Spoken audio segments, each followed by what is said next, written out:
Yeah, most definitely. When you hear the tune like this, it is time to talk sport again. And it's another beautiful one on a Saturday like this. And we call it Complete Sport on a Saturday. This beautiful afternoon. It is the 7th day of the second month of the year 2026. So thank you for joining in this beautiful afternoon. My name is Pretty. You call me the finest. And of course, what we do on Complete Sports, we take you on a whole new level of sports, not just football. We look through every other part of sport, from here, from there, and everywhere. Yeah, this beautiful afternoon, we'll be dissecting it little by little. We'll talk about we call them not too popular sports in a bit. And of course, at the other side, we'll be looking through the Nigerian sports scene. I'll be having a guest all the way, somebody who is so passionate about Nigerian Premier League. Olumide Alex will be joining me, and we'll be looking through what is the situation, the Nigerian League, and all of the things happening with the Nigerian League, especially with the Kun Khalifa situation. We'll be Robin Mize this afternoon. We'll be joining us all the way.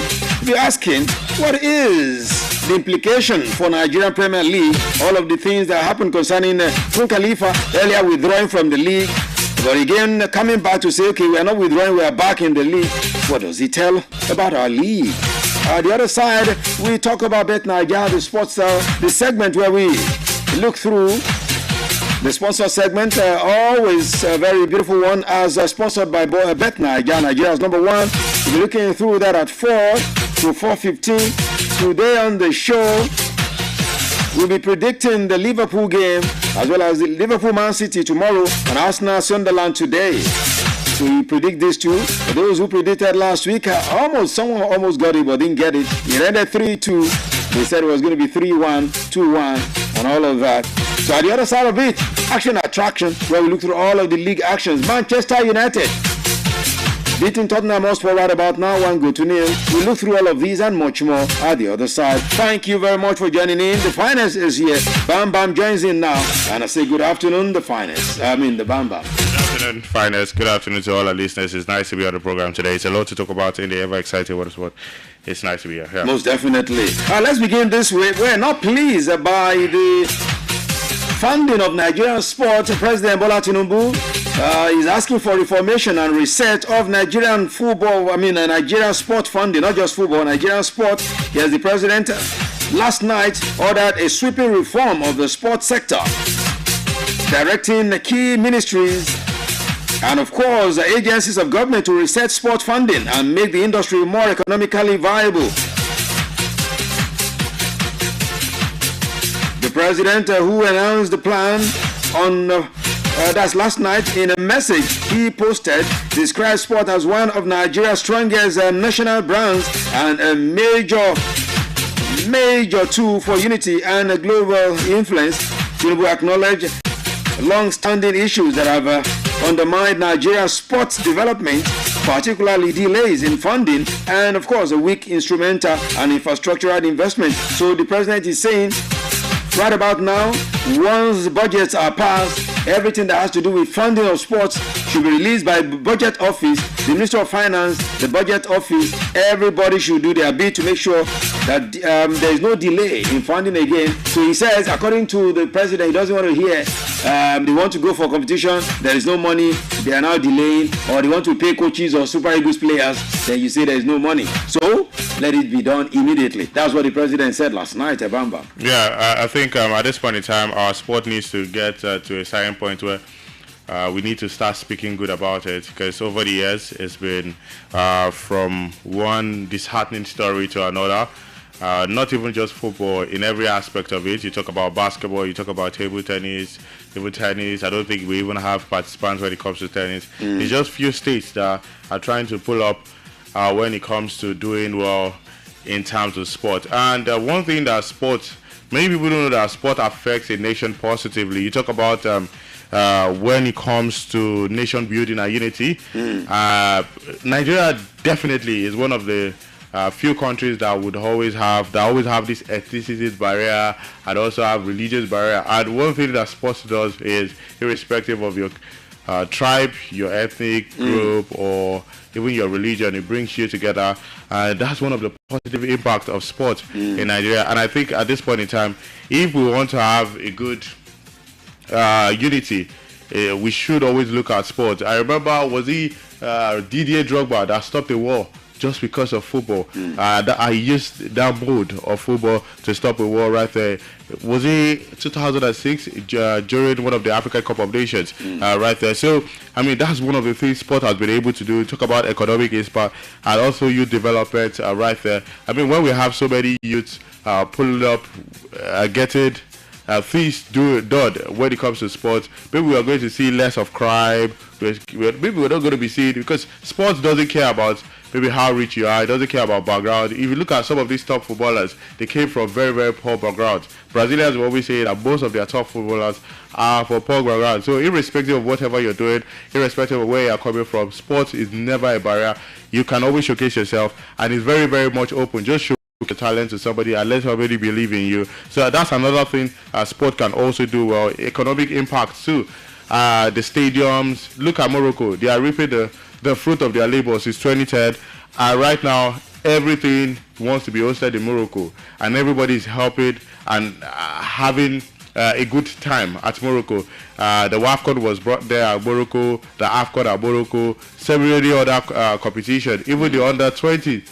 Was it under 17 or under 20? One of the two was brought to Morocco just because of their development, and in the process, it becomes tourism for some of the people of Morocco. They come there, they see other participants. Oh, imagine they bring the World Cup one day to Morocco, just like the way it was brought to South Africa. Everyone in South Africa, oh, this is Neymar, this is Messi, this is somebody I watch on TV. And it brings economic impact, and definitely other countries are watching, you understand. For the World Cup brought to your nation, definitely everyone is watching you, the international. So partnership could come in. So that's one of the things. These are the things that Nigeria, we are really lagging when it comes to sports right there. And we need to do better. Enough of payment of coaches. Even our leagues, talking about our leagues, it's not even something that we can promote. So a lot needs to be done. And I'm happy that at least the president is speaking about it. For how long? But now, one of the things that really affects us is in the next 2 years, we're going to have a shift. Exactly. Possibly, we are going to see another president and it starts all over and over again. So many things to talk about. Systematic problem, yeah. Exactly. For Morocco, this mode of government that they operate is different. Is monarchical. Yeah. So a king can be there for a very long time. So since 2010, it's been able to happen because this person really wants to develop Morocco's system. So I'm not saying that we can still have this presidential style of government. It's just that everybody just needs to fix it right. When it comes to sport, at this point in time, we need to start saying that sport is one of the best factor, most especially for the youth, because I mean the money that these guys are making abroad is something that amazes me. Sometimes I wonder what Osimhen is thinking about, because because the money in his account definitely is something. And for someone that has sold pure water, this is what sport, irrespective of wherever, you don't even have to go to school. That's how much of how sport has made it open. Many of them are educated. Even when they have press conference, cannot even put 1-2 words together. They just made it out of sport. And right now, the crime rate in Nigeria, when it comes to youth, you go on the news, you see 22, 23. I'm saying that if growing up, there's always something that these talents can always do. So for me, it's something that we need to be looking at in Nigeria. And definitely, I want the government to really, put out so much in it. It's not about talking. Sometimes you talk on the news, but acting up, that's the most important thing. Yeah. Okay, acting up, most important thing. Okay, let's quickly look at what kicked off a while ago in Abuja. Yes, I talked about it last week, and of course, it has kicked off in Abuja. It kicked off this morning, talking about the 20th edition of the Nigerian Oil and Gas Industry Games, which began early this morning through, it's going to be ending on February 14 on Valentine's Day. That's next Saturday, with organizers describing the event as a historic milestone that marks 40 years of unity, collaboration, and excellence within the sector. And this one is amongst people who are into the oil and gas sector. According to the chairman of the local organizing committee, Suleiman, he said 2026 games will bring together about 1,200 athletes coming across the 13 sporting disciplines that they have registered. According to him, participants will be drawn from 15 oil and gas companies regulators, and affiliated institutions, making the event one of the largest sporting gatherings within Nigeria's corporate sector. I mean, just as you said a while ago, Bam Bam, there's nothing, you cannot rule sport out of any activity. I mean, when we're having our own anniversary, football was part of what we did as well. The 5-a-side, where you scored 5 goals, right? So, I mean, oil and gas, the guys who are into oil and gas, they're also starting their own games today. It's going to be for 1 week. Yeah. I mean, that's definitely, there's no aspect of life that would want to take away sport. Usually when I was growing up, it used to be maybe oil and gas. It used to be limited to education. Yes. Just competition. Spelling bees and all of it. But right now, I mean, with the way sport is generated, trends, generating so many people, we are seeing legends, even the likes of Lionel Messi. Imagine Ronaldo going on strike just because because he's a great sportsman. Exactly. He has put himself, nobody would have expected that maybe a particular sportsman would have so much influence that yesterday even Al Nassr players had to do the Sue celebration just to be in support of Ronaldo. So for me, sport is gradually getting to sport and entertainment, let me put it like that. They are actually taking over the fun part of every activity in life generally. So I'm happy that oil and gas, definitely the money will be more than any other sector, because oil and gas, I mean, there's money there. So I'm definitely going to be happy for the winners of the competition. It's going to be 1 week. And I'm glad that at least, even if the government is not organizing this competition, we are seeing private individuals at support. We used to see Lagos, private individuals host, even if it's 1-2. Just recently, I think today, yes, there's going to be a 2-day basketball game in Ibadan, Lagos Alami Stadium. So different people are bringing out talent, but it's all about the future of this talent. This competition would always be hosted.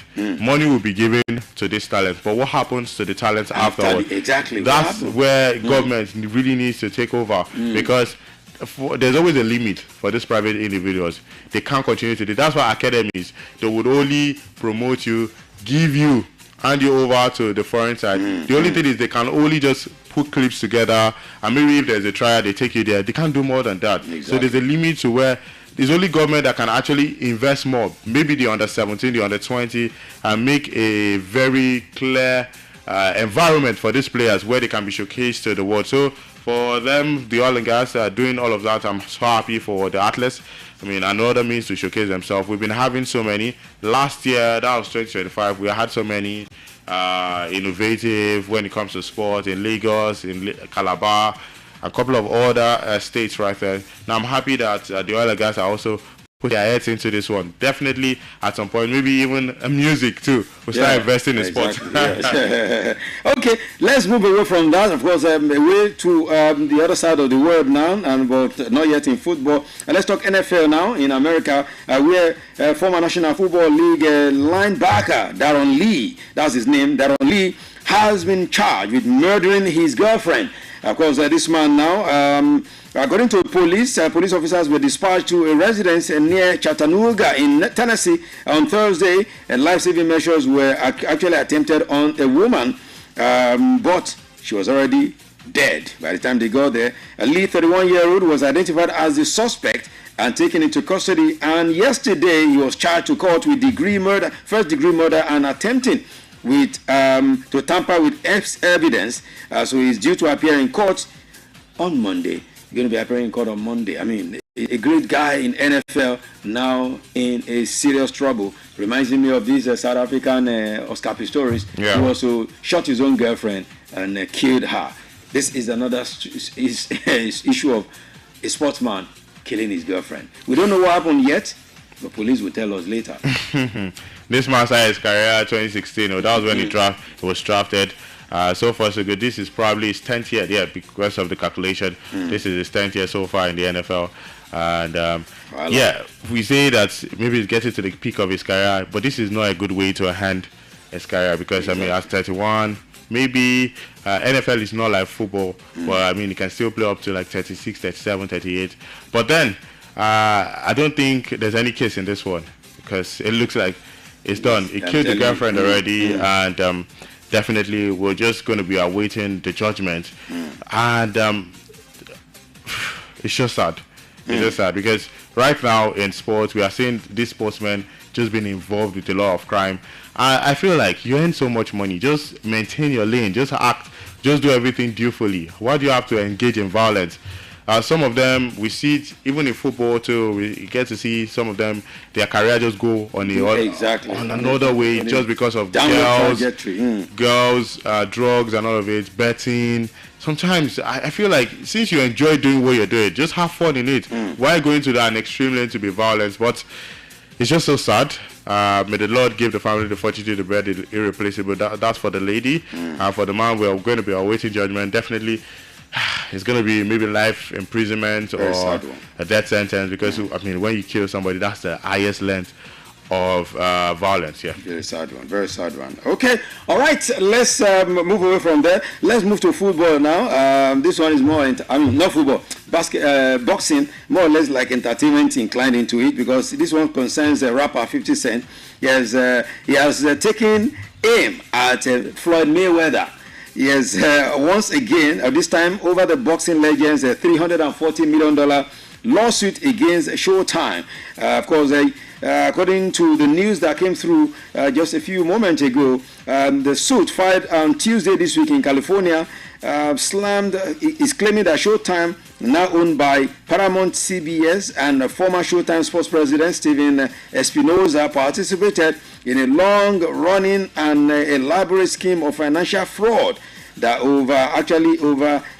diverted millions owed to Mayweather into accounts controlled by his former manager El Haymon. Now, the complaint alleges that money from the high-profile fights, including bouts with Manny Pacquiao and Conor McGregor, was misappropriated. According to the lawsuit that we got from the camp of the Mayweather, Haymon is not named as the defendant. That's a surprise one, a very big surprise one, and that is why 50 Cent is laughing at Mayweather. Mayweather attorney Bobby Samini said Floyd is one of boxing's biggest pay-per-view guys on earth. So right about now, they owe him plenty money. They need to look for the money. That is, but 50 Cent is saying you are joking.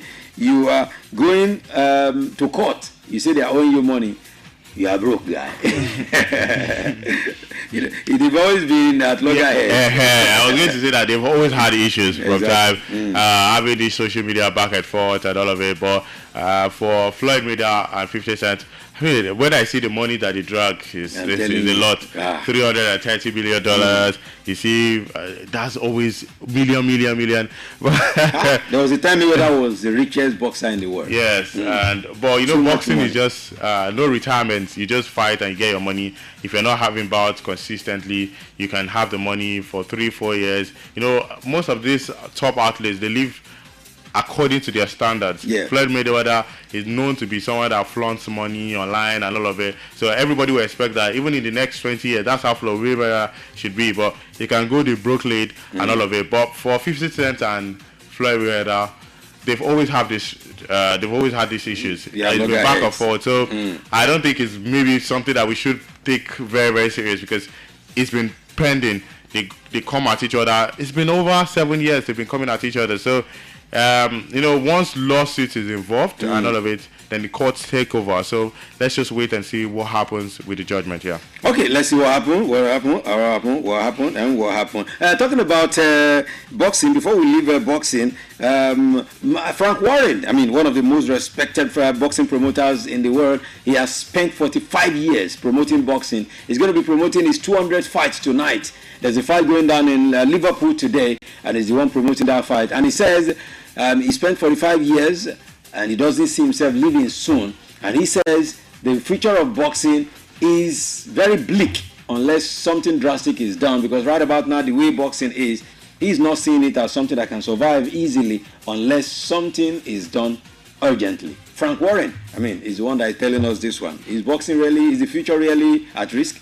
Yeah, for Warren, has been in the game for a long time, and for people that don't know, he's responsible for staging some of these iconic fights. Exactly. And it's been in the game for a long time when it comes to staging fights. In fact, it was part of the International Hall of Fame when it comes to boxing. So, the future of boxing, you know, I said it here before that Muhammad Ali, those times were really all about, I mean, good fights, but now it's all about money. I don't think content creators, maybe then there was no internet. Exactly. I don't think content creators at that time were, or maybe celebrities or the other end would want to stage a fight against Muhammad Ali. It was always all about professional bouts. The one that we had Anthony Joshua against Paul and all of it, those ones, it was money factor. So boxing is gradually losing the actual intent of boxing. Now it's all about money. So I understand where this man is coming from. The old coach that boxing in the next year. He's been in the game for a long time. For somebody that has propelled about 45 years of boxing, he has actually managed. He has actually promoted. Yes, let me use that word, promoted. More than 45 years. So he's been in the game for a long time. 45 years is not child's play. So I think he has a point, because this new era, it's all about money. They stage a fight. Even Wilder now is saying, with all of the things happening to Anthony Joshua, he's still talking about let's have a fight. It's just money, because they know that if you put two names together, eventually it turns out to be big money. Everybody comes to watch and all of it. So I understand the perspective of this man. And in the eras, although I wasn't born then, but it was all about deep fight. Deep fight, yeah. I see the clips of Muhammad. Small money. Yeah, because then maybe because sport had not really gotten prominent and all of it, no social media. But now you see small fight, heavy money. It's like money. the one Anthony Joshua and Jake Paul fought recently. It's money. It's all about money. All about the money, all about the Jada. That's what it is right about now. Okay, so let's be living it little by little. Let's leave all those other sports little by little. But before we leave that, we can't live without basketball. Bam Bam. What's the roundup of the NBA regular season, the latest games that went down? Although some games he went on yesterday, Minnesota Timberwolves, I was quite surprised they lost to Pelicans yesterday, which was quite shocking, because I felt like Minnesota Timberwolves, they would have won that one easily. But this man, Anthony Edwards, was fantastic in that game, 35 points for him. And I try to remember this man that was the number 1 overall pick. He plays for Pelicans. He was also sensational in that game. He put up 29 points for the Pelicans, but he was a dominating factor for them right there. I'm trying to get the name of the top man right there, Williamson. Yes, Zion Williamson. Okay. Yes, one promising man. For Milwaukee Bucks too, they were dominant against Indiana Pacers yesterday. No Antetokounmpo, but no problem for them, because they defeated 105-99. The shocking one was District Pistons. Yesterday they defeated New York Knicks. I think it was 108-80. Yes, 108-80. That was how we ended in that one. For District Pistons, they're having a fantastic season. No doubt about that. In the Eastern Conference, they're first. But Indiana Pacers, they're another top side too. They're third in the Western Conference, Eastern Conference, I beg your pardon. So I expected the gap not to be too long, but 118 to 80 is a wide distance. So I feel like they need to work on it. And heading to tonight, one game I am looking forward to is Los Angeles Lakers against Golden State Warriors. Steph Curry is not going to be available for that game. But what they were able to do in their last one, winning with no Steph Curry, no Jimmy Butler, no Seth Curry, that's the brother of Steph Curry, and they were able to pull up a win last year. So I'm looking forward to the boys. And now that they've sold the likes of Bobby Hughes, they've traded them away from the club, from the Golden State Warriors. So I want to see the Golden State Warriors without the likes of Steph Curry, Jimmy Butler. But Draymond Green is there. Orward is also there. But LeBron James and the other Lakers guy, Luka Doncic, they are complete. So one game I'm looking forward to is Lakers against Golden State Warriors tonight. Yeah. Wow, that would be a very great fight. That would be a great game. But the conversation still continues concerning the injury to Shea, and of course people are still talking about how will his team make it without him. Will they be able to survive without him? Well, for Shea, is a fantastic guy. He's been the one pulling up more than 20 points in every game for Oklahoma City Thunder. The thing is, they have gotten to a point where they are already a dominant side in the NBA right now. What they should be thinking about is the playoff. Definitely is going to be available before the playoffs. I don't think anyone can absorb them. They're still going to qualify to the playoffs, so there's no problem for them. Okay. It's just just survive this period before the playoffs. Now they are currently top.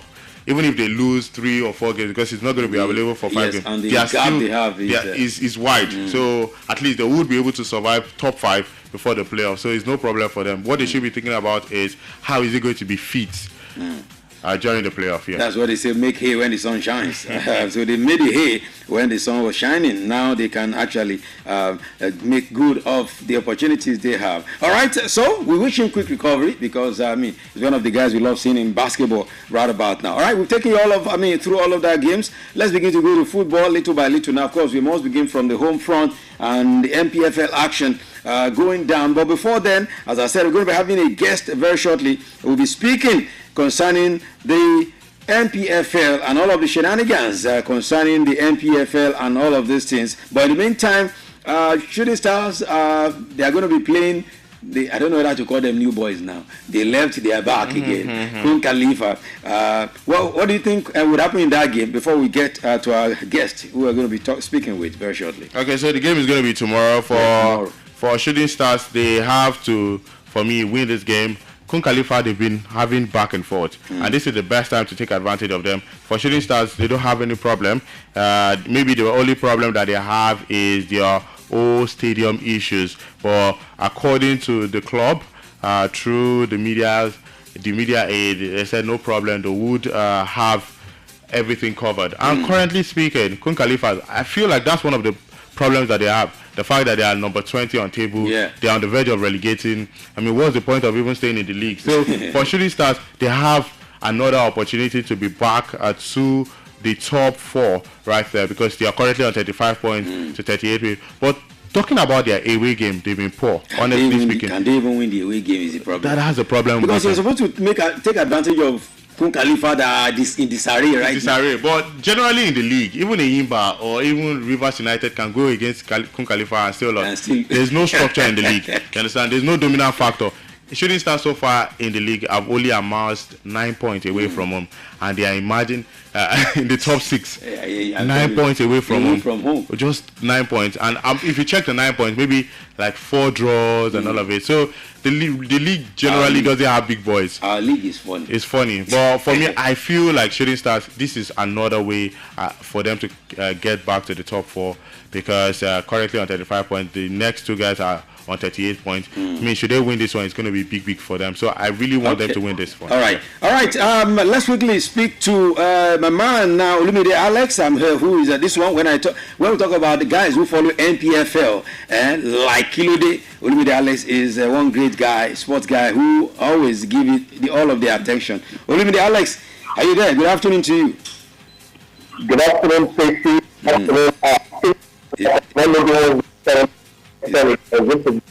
It's good to have you. First, let's say belated happy birthday to you. Yesterday was Olumide Alex's birthday, so happy birthday, a belated one for you. God bless your new age.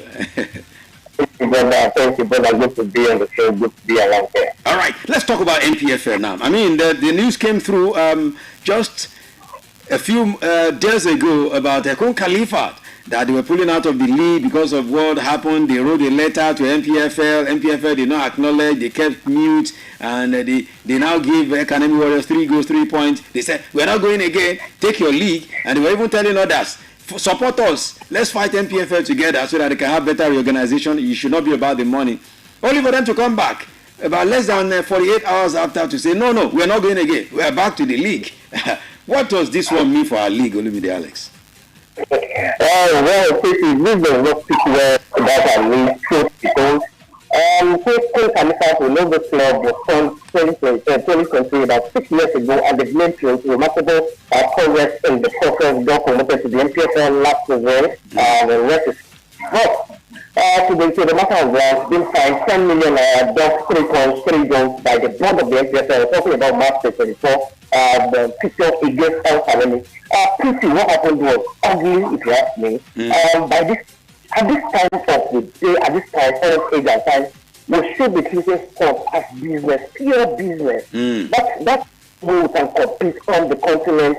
We face cases whereby our best legs, best players fail to compete on the continent. So, talking about what happened, Kun Khalifa accused the MPFL board of bias and, of course, lack of transparency.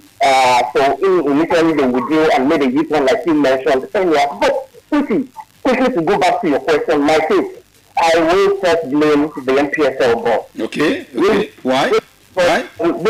Before everything will start, they will have club licensing for all clubs to have a license to participate in the season from the beginning till the end. So for you to be eligible to participate, you follow their process. The NPSL board needed to do their process, in the beginning of the season for clubs to meet up. One of the big processes to be licensed to practice. One, they check your asset base. Asset base means are you guaranteed of financial backup obligation, to meet up with obligation like payment of salaries, bonuses, match allowances, and co, so that you don't get to embarrass the league, embarrass the players, and of course everybody involved. Then after this, we talk about the media center, post-match. You must have this readily available at your back venue, ambulance, in case of, God forbid, when you have cases like that. And of course, good mental. Some of these clubs must have to be able to participate. So, no question to the NPSL body. But when the state participating clubs were to start the league, I can authoritatively confirm to you that less than 7 clubs out of the 20 clubs met up with this criteria. But the NPSL board allowed allowed the league to continue to start, hoping that this club will provide all the necessary documents and papers, for them to be able to participate in the process. So back to Cole Khalifa's claim, they said they could not that particular match simply because they had the medicinal challenges. It is considered a vehicle breakdown, which of course the NPSL board feels unacceptable. So my question, after talking about the NPSL board for failing to meet up with the obligation, now to the club talking about Cole Khalifa. Do they have the financial backup, to carry on? Like, okay, you said your boss had problems, in the process. Yeah. So when the boss the problem, are you saying you don't have the financial muscle, the financial wherewithal, to make an alternative arrangement to convey your players to match venue? Which of course is do you understand? So it's quite sad that we say at this stage, of course, each and time we're still battling all those problems. So for me, NPSL having to, document 3.3 goals for me quickly accepted whenever a club fails to meet up for match day activities. But the figure 10 million naira is the figure 10 million naira. I do not think that's terrible, my view. But one thing that Cole Khalifa also said about NPFL, they said NPFL were more concerned about financial gains. They're not looking at the issues that the clubs face week in, week out. What do you think they mean by this? Because when they said when they said NPFL was just about money, it was not about the welfare and the interest of the club side. What does this say to us as stakeholders? It's quite sad actually. It is the honest truth. Whenever the league has corporate sponsors, the league wouldn't be in investment. Remember 6 months ago, we didn't get a sponsor until somehow before the start of the season. We lost in the process.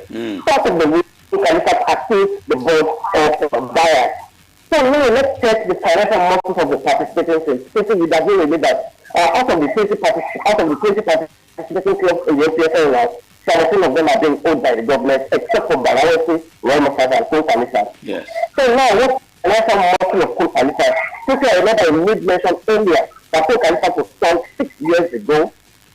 In the process, I can confirm to you, Cole Khalifa, by this time, I can say that we never anticipated or imagined they would be playing the NPSL at this stage. It was initially formed as an academy. You understand? Academy to raise players, develop them, and of course make some money. And that's what companies do. Then the process when they started doing well, see then in 2024, when they made it to the semi-final of the state last season, they got promoted. You understand? So this I would say maybe came rather clearly for them. So whenever you qualify for the NPSL, it requires a whole lot. Which I can confirm that some to run an NPSL league. So you expect a minimum budget of about 300 million naira. Easier for government-owned clubs because they present their budget to the state government through their various state ministries and access to the state government, which of course government can always approve for them. That's why you see the life. That's why you see the certain sides of this world, the canopy life, the United of this world. They can always cope. But for the privately owned club side, most of them struggle, especially when they do not have the financial wherewithal to make it. Even to Ramos, even to Biology, one of the best and well-funded club sides in the NPFL now. Not just because they just got promoted, just for the fact that they are meeting up with their financial demands. For instance, one of the best legs from the NPFL, just left area that to gain them, a person of Joseph Atuli. And compare Joseph Atuli can't contend to the fact that is going to a biology for failure. Apparently, it's for the money. Which of course is good. We can't look at this 2 seasons ago, and of course, when they played on the first time, when they league last season, they had the best legs. Then the process now, a couple of those legs are both instead of going up after. But when you have the financial muscle to flex, you would always do that. That's just a big issue now when we have a financial muscle. But what will make our league to be attractive for sponsors? Olumide, because every time some people will come, they will sponsor just one season, they will back out. They will tell you they will not get the value for their money. How can this league be attractive? How can we make it something that is very attractive to sponsors? It is quite achievable, very, very achievable. When we start with, do we have the talent? Yes. It's not the best on the continent. I can confirm to you, we have the best young couple of players in the league.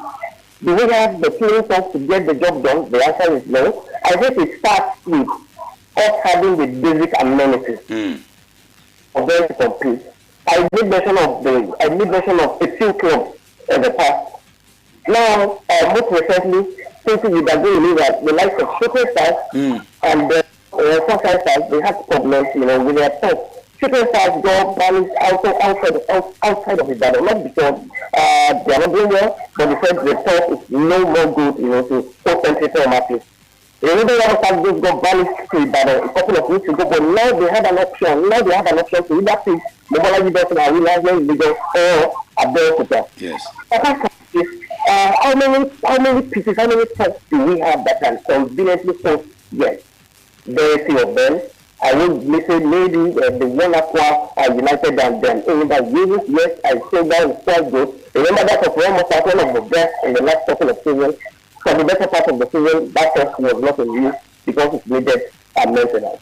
But apart from the part of the NPFL, but to make the league attractive, number one, we need quality sponsors. When I say quality sponsors, I mean sponsors that can as well, support them with everything needed for us to have a smooth sale, talking about fantastic season. So when the league is properly funded, it would attract the best set of legs, not just local players now. I remember a couple of club sides have players of other different players from other countries. For instance, Renaissance has a player from Togo, one from Mali, and the other one from the Republic. What they pay and can it attract them? The other club can they meet up this? I say the answer is not good for their thing. To have clubs also, and of course it is well funded, then it will take care of the further challenges, like having referees for referees and being well remunerated, across that dramas that we experience within that will definitely. But I think it starts with funding. It is well funded, it will attract the whole year, and sometimes we can always fix the minor issues that come up later. Wow. Before I will let you go, Olumide, Alex, and of course, one thing I'll ask again, you mentioned it a while ago, is this tough situation. I mean, why is it that before the season starts, the NPFL, they have a monitoring team, they will go around, NFF, they will go around to check out stadiums that they feel good enough to host matches, and they will approve these stadiums for the NPFL.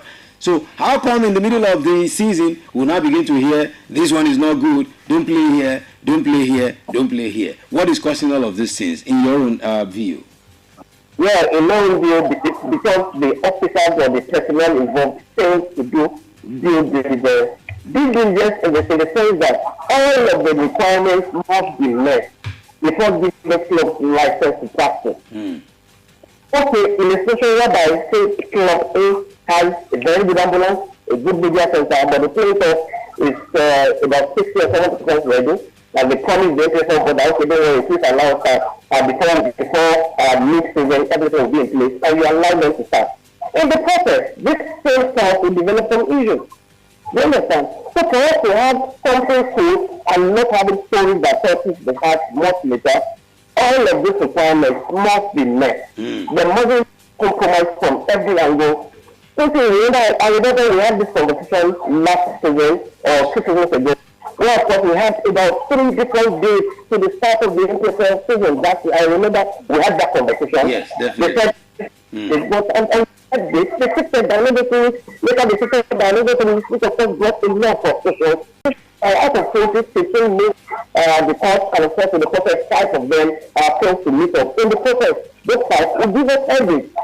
And they were still, it's not good for the season, it's not good for the development of the league. And of course, that brand, on the continent of Africa, it's not good for us. Imagine, countries outside of Nigeria, they are laughing at us. Look at about 2-3 weeks ago, NPFL not being among the top 10 on the continent of Africa. And then I said, if you're not keeping sports as business, and we're not running it, we won't choose one. I remember former president of the NFF, president of this time, said, for us to meet up with the rest of Morocco, a whole lot needs to be in place. Like, how many cities do we have that are matched up with that of Morocco and South Africa? We have a whole lot to assist with. But I agree with you, my brother. We have a whole lot. On the last note, let's just touch on the game that is happening today in the NPFL. Bendel Insurance Imba. I mean, what's your preview of that game? Well, facing a very good game it promises to be actually. I remember Bendel Insurance started the season battling relegation until I think March 15 or so, where of course Coach Greg Dekenova left the squad and Coach Kennedy Boboye stepped in. Well, of course, unless Coach Kennedy Boboye stepped in, thinking with that game that he did so well, where he went about 9 matches unbeaten, 7 wins, 2 draws in the process. But the last 3 games have not been cool for them. So far they lost 2 draws, hoping to return to winning ways today against a troubled Enyimba Hilda. Challenges here from fans accusing the chairman of not managing the club properly, from their sporting director, former sporting director, having to leave, and the state government having to appoint another coach, and the chairman having to appoint a sporting director, Uche Kotiko. So nothing too good for him as well. They won 4 games without a win until March 24 last game, where from the 7 against Bayelsa to 1 year. So this game promises leagues of action actually. These are traditional sides. So we're not worried about the most successful club on the continent of Africa. They would want to, give their fans to at least, something to care about. So remember a couple of days ago, the players, they resolved among themselves, to shut out the technical that the waiting by themselves and of course see what they can bring to the party into this particular game. So I expecting that to approach this game with every set of seriousness and this, for them to they want to compete. And for Bendel Insurance, has struggled in a while, but now back to winning it. It's going to be a very difficult game, but something tells me Bendel Insurance would definitely make this happen. Wow, something tells you, because they are too maybe. They say home win syndrome is what we have in NPFL. Oh my God, it's been a great time. I mean, always a great time. Speaking with Olumide Alex. Olumide Alex is one journalist that covers Nigerian League very, very well. And of course, he's been doing this for years and he continues doing it. We appreciate your time on Melody 100.7 FM this beautiful Saturday afternoon. Olumide Alex, we appreciate. God bless you. Thank you, Casey. Always a pleasure being home on Melody 107.7. Thank you. Thank you so much. All right. We have time to do this some other time. Hope you oblige us when we call on you again. Yes. God bless you, my brother. All right. Olumide Alex there. Yes, looking through together what's happening. Bam. Okay, let's quickly look through all of these. I mean, you heard him say so many things there. Of course, these are some of the things that you guys have also been pointing out in the NPFL. Yeah, one of the fascinating things he talked about was where he talked about the youth system of football. And some of those private clubs, we've had private clubs in the MPFL that we thought that they were going to be the ones to take the league to El Dorado, where we had MFM and a couple of other top private clubs right there. Even far back as the Stationaries Club, the MK Abela, Babes, the what did they call them again? The MK Babes and all of it. But yeah, I've listened to so many good investors in the league. I've listened to so many private owners in the league, and one of the things that they would always talk about is, if you want to get funding for the league, football is business. First of all, football is business, and anybody that is invested, the owner of Kun Khalifat is not just putting out players because he's running a what do they call this? A free will business. He's not running easy business. He wants to make money off it. Now, the best way to actually make good money is by having an academy, and the academy's sole aim is to put our players there for them to be sold to the foreign base or to the foreign market.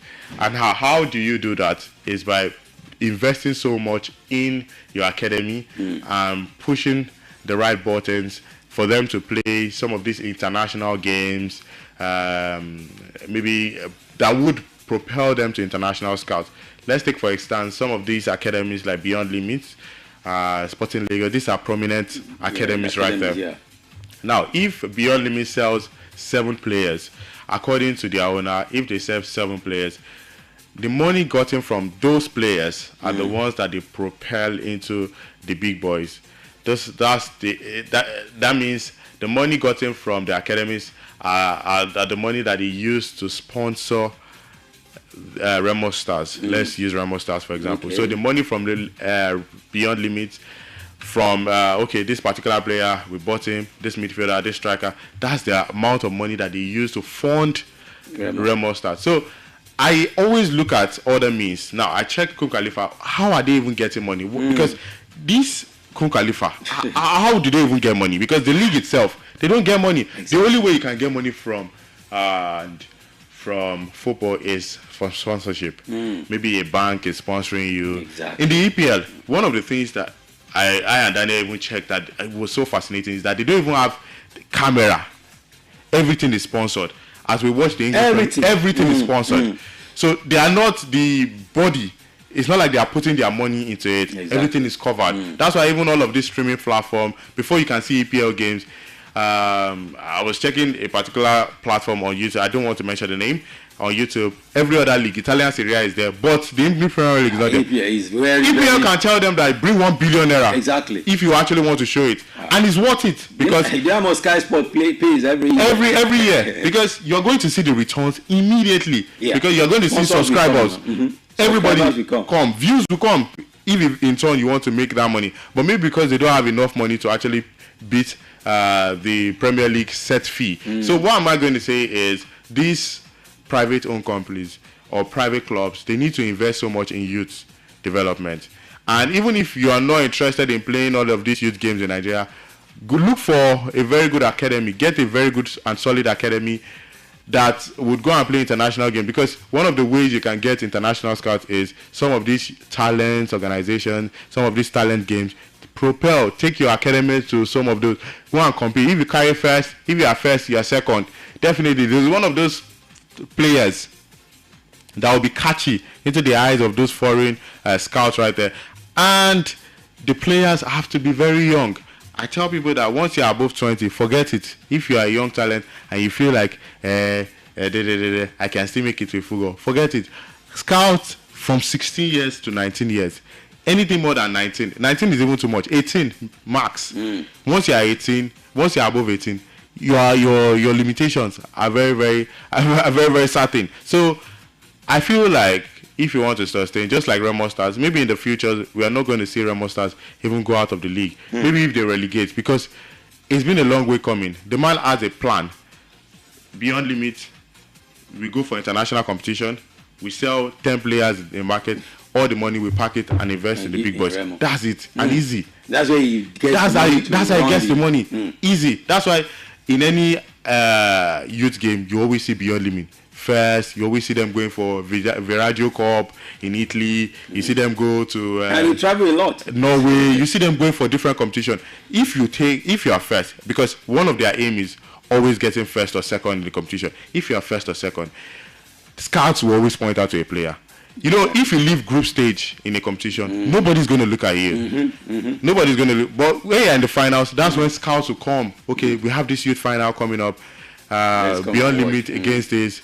Definitely, there's going to be 1, 2, 3 players. And look at last season. They sold about 9 players. And one player is not sold for my money. There's one of the players that they sold to Brazil. Or this particular player that was sold to even Akisomiro. Exactly, Akisomiro. How much? Big $1 to Naira. It's all good. All right, that's the way it is. Let's quickly, before we begin to go to the Bet Niger segment, let's run down the fixtures that we have for you. For the MPFL this weekend, today is Bendel Insurance taking on Eimba.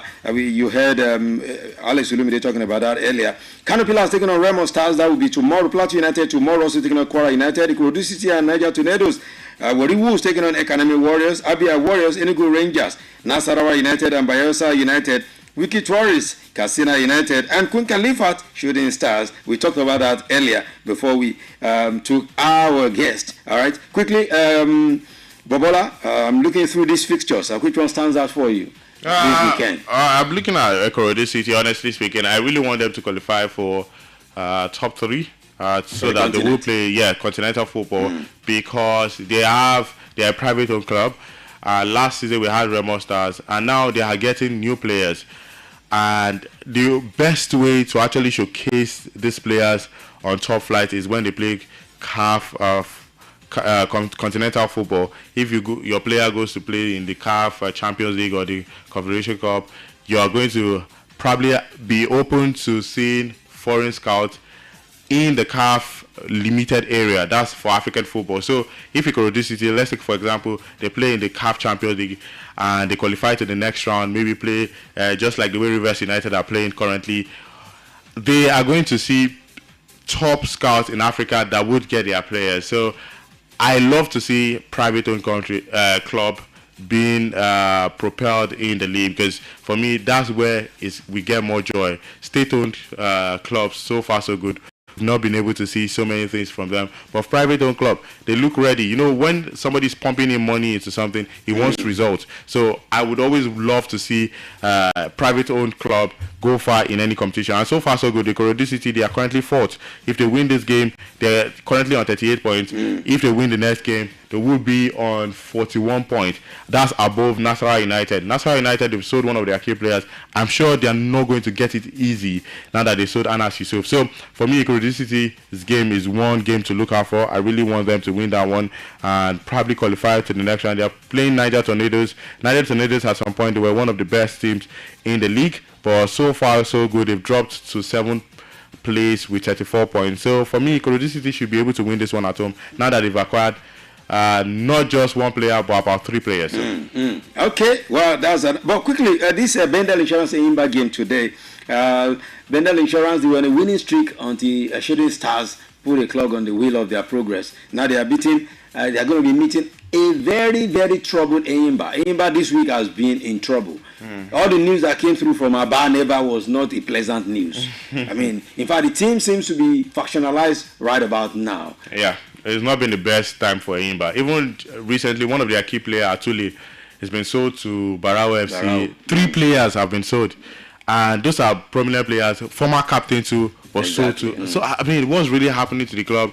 A lot of things are going on with the Eimba Football Club. It's going the downward trend. A particular club that we held in IS team 2003, 2004. Exactly. It was that easy for them. And now they have gone the downward trend. For Bendel Insurance, yeah, just like you said, it was Shooting Stars that gave them a run for their money. Before then, they were unbeaten in about 9 games. Even afterwards, they had 2 draws in the game. So for me, Bendel Insurance, they should have it easy. Eimba, they are rolling in disarray. Let me put it like that. They are not getting it right. And if they don't relegate, and I don't think they will relegate just because of their prestige, but if they don't relegate, but they are going to finish very, very low in the league this season. And Kanu Wako, he needs to get something done. Or maybe he needs to even leave at this Papilo point. is becoming public enemy number one in Abia State now. I mean, with what Kanu is doing now, can we now take this ex-international seriously to hold higher position in football administration in Nigeria? Looking at all of the ex-internationals that have held positions, honestly speaking, we cannot use just Kanu to judge. We've had Amunike with under 17 win the under 17 World Cup. We've had this Lee Sivikashi also winning the African Cup of Nations. But I think we need to move past the 94 sets generally. Honestly speaking, 94, which includes, I know Kanu wasn't part of the 94 set, but till the 98, we need to move past them. Enough of it. I remember I listened to Yakuba Egwene and he was like, enough of Eguavon, enough of Kanu Wanko. Even that's somebody that has played with them. Say enough of them. Let's move past them. You know, they've done well. And I feel like it's just the glory of what they did during their time. You know, the fact is, the fact that you're a good player doesn't translate to being a good administrator. And that's what we have been seeing. We've had some of them that have done well, but majority of them, honestly speaking, have really not done well in some of their positions. We've just not seen the best of football. What they enjoyed during their time is not what they are showing currently, honestly. So for me, we need to move past all of these. 94 said they won they won the Olympics and all of it. We need to move past that and look for proper administrators. Even the real administrators, they didn't have to even play football. There are so many academies right there. Some of these players, some of the administrators, some of the owners of this academy are probably the guys that maybe wanted to play football, but they didn't have the opportunity to play football. And eventually they felt like, at this point in time, let me give younger talents the opportunity. Those are administrators. Those are people that, okay, I think I failed during my time just because I had this injury. My parents did not really support me. But at this time, now that I'm privileged, I have enough money, let me give back to the society by taking up players. That's what some of these owners of academies. And these are people that we should see at the top. Jose Mourinho, we don't know him as a top footballer out there. He was just there. And eventually he became a very solid administrator. So for me, we should move past all of this. Kanu, Guavon, Sunday Olise. Let them, if you want to do podcast and not administration. Okay, that's the way it is. We come back to Action Attraction after sports. Bet Naija segment of the show.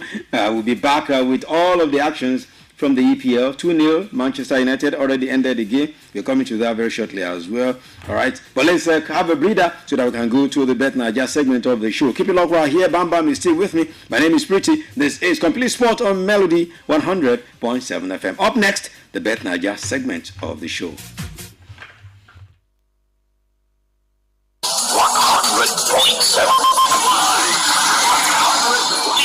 100.7.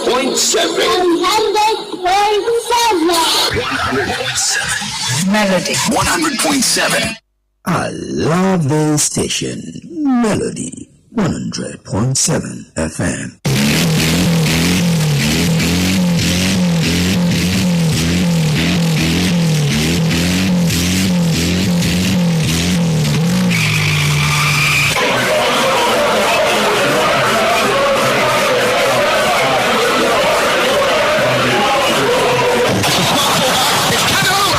Most definitely, thank you for joining in. Of course, it is the Bet Naija segment of the show this beautiful afternoon. It is Complete Sport right here, and this is how we do it every Saturday. This segment of the show is proudly sponsored by Bet Naija, Nigeria's #1. What we do on this segment is to check out something very important in the game, and of course, we also predict the scores for an important game or important games. That's how we do it every week, and today is not an exception. So I'm back with you this beautiful Saturday afternoon. My name is Pretty. You call me the finest, and it feels good to be with you this beautiful day. This segment is sponsored by Bet Naija, Nigeria's #1. Today on the show, we're going to be predicting the Liverpool-Man City game happening tomorrow, and of course Sunderland-Arsenal happening today. That match is very important because the last time Arsenal played Sunderland, it ended 2-2. In fact, they gave Arsenal a scare. They almost made Arsenal to lose that game, but somehow, some way, Arsenal found a way to put it through a draw in that game. So, what is going to be? These are the two games we are predicting today. Sunderland and Arsenal, Man City, Liverpool happening tomorrow. Sunderland, Arsenal is happening today. But Man City, Liverpool tomorrow. So welcome to the show. Because as you also getting on, let's discuss this matter as well. Do you still think, because with what Mohamed Sanusi of NFF keeps telling Nigerians, Nigeria will still make it to the World Cup? He said they have a good case against DR Congo. And he says the case before FIFA, all of their body language they are getting is that FIFA will give Nigeria the positive verdict. So what do you make of this? When you call us, tell us. Do you still believe in what Mohamed Sanusi is saying, or you have moved on already? Then you now give us. Thank you for joining in for a Bet Nigeria segment of the show, sponsored by Nigeria's number one, Bet Nigeria. Let's have a message from our sponsors, then we definitely get into it. You want to make correct leader for this game. When the person will be the first to play, or the person will say when they control the levels many times. For more than 10 years, Bet Nigeria don't get wrong things from front with different games like Bet Builder, Bet Freeze, Mono, Bet Book, plus including odds. We don't get mates on top more than 300,000 live matches them. This game will be very matter. You dey play to win big. That's the one. Bet Nigeria, the Nigeria number one. Don't for persons more than 18. Bet Nigeria, truly Nigeria's number one. Most definitely, truly Nigeria's number one, the Bet Nigeria. It has been doing this for over 10 years, and of course, they're still keeping the game tight for you. And they're giving us their word. They're coming through with more for you on this radio station. We're working on something with Bet Nigeria that's going to be happening on a daily basis. We'll be winning some very good things right here on the radio station, Melody 100.7 FM. Apart from this complete sports Bet Nigeria segment, some other things coming every day. I'll give you an opportunity to win big via the Bet Nigeria platform. Don't forget to follow Bet Nigeria on all platforms. On socials, they are at Bet Nigeria Official. At Bet Nigeria Official, that's where they are. And of course, on the website, you want to check out what they have. All of their products and services is www.betnigeria.com. www.betnigeria.com. Check them out, but make sure you are 18-year-old and above before you can be part of their activities, because there's nothing for underage there. You must be an adult before you do something. That's what we do on the Bet Nigeria segment of the show every time. This show is sponsored by Bet Nigeria. From a work profession now to Nigeria's number one. I'll open the line very shortly for you to contribute. Do you still believe in what Mohamed Sanusi, NFF General Secretary, is telling Nigerians, that Nigeria will still make it to the World Cup because they have a good case against DR Congo before FIFA? According to him, the body language of FIFA is that Nigeria will get a verdict, positive one.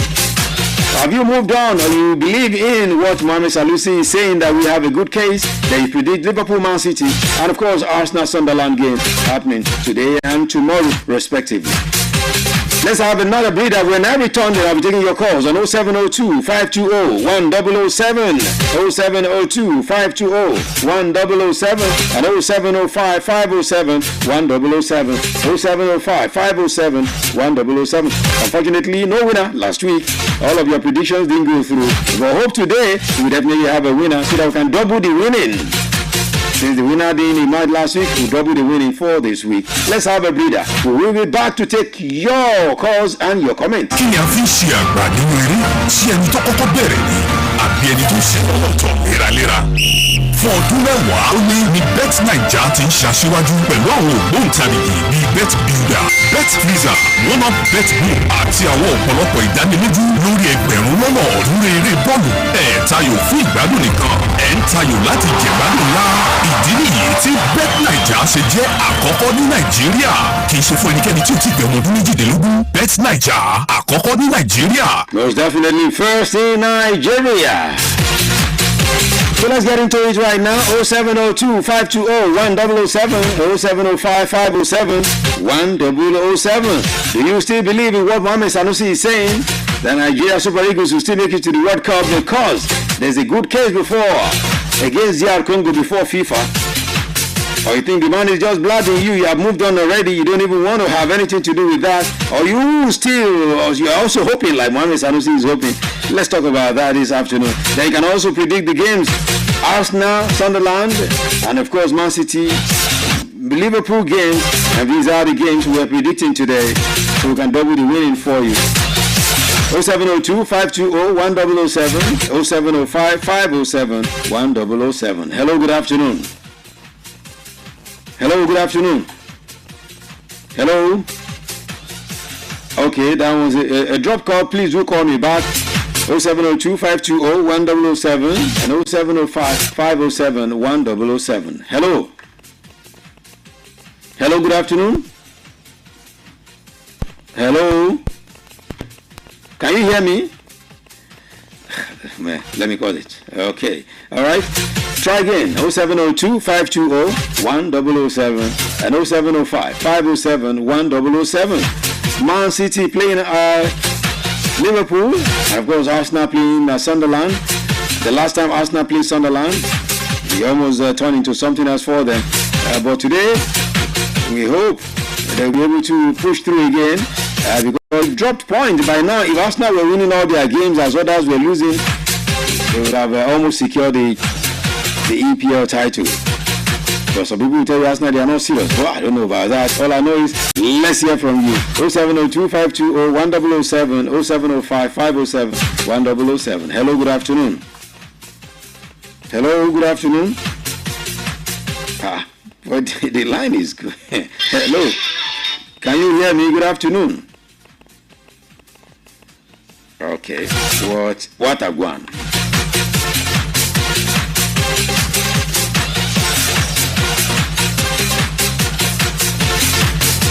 Hello, good afternoon. Hello, good afternoon, sir. Okay, good afternoon to you. Welcome. Joe on the line from Liberty. Joel from Liberty. You almost got the position last week. You were so close. It's like God don't want to give me that one. Is it what I don't want to give you? You said 3-1, now the game ended 3-2. I mean, if you had gotten it, I'll give you now. Okay, no problem, sir. All right, my brother. Okay. Concerning the World Cup qualifiers. Yes, do you still believe in what the GenSec is telling you? From my own opinion, maybe there's someone that is there giving this man encouragement that making him to like always come out to say this. Maybe there's someone that is there giving him the encouragement. That's right. But like how your second analysis used to say, Femi, we are not the only one. So I don't know where they are going to start this. And then Liverpool and Man City. Okay. Liverpool, Man City tomorrow. What's your prediction? Begin 1-1. 1-1. Sure, from Liberty says Liberty 1-1. Okay. All right. What of Arsenal? You didn't tell me Arsenal. Oh, you didn't tell me Arsenal. Okay. Well, okay. Let's see how it goes. I wish you had told me Arsenal too. Okay, 0702-520-1007 and 0705-507-1007. Hello. Hello, good evening. Hello, are you there? Okay, let me see. Let me go take messages because I'm seeing some messages that have been sent in concerning this. Watching you, Shemilo Radini said watching you from Akpete up Arsenal. You didn't predict. He says, you're still asking me if you are predicting when you hear me saying we should predict. Henry Adinka says, whatever Amorim day, make it just they shout, God forbid, every 5 minutes for the next 5 hours.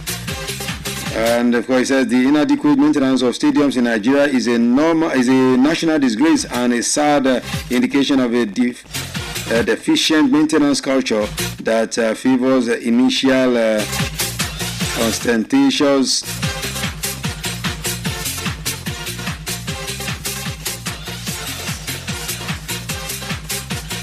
ostentatious construction over sustainable upkeep. It says most stadiums in Nigeria are not utilized for sports. Instead, they are repurposed for crusades and political conventions, a practice not seen in Europe. What is the national rationale behind not renovating Abuja, Liberty, Enugu, etc.? They seem to prefer misplacing priorities, which is both disheartening and appalling. We are left with only Uyo, which does not meet standards and lacks a VR machine, making the situation even more discouraging. That's according to Henry Ario. Okay, Thank you for your message. We'll be coming to you more of your messages at the other side of the show.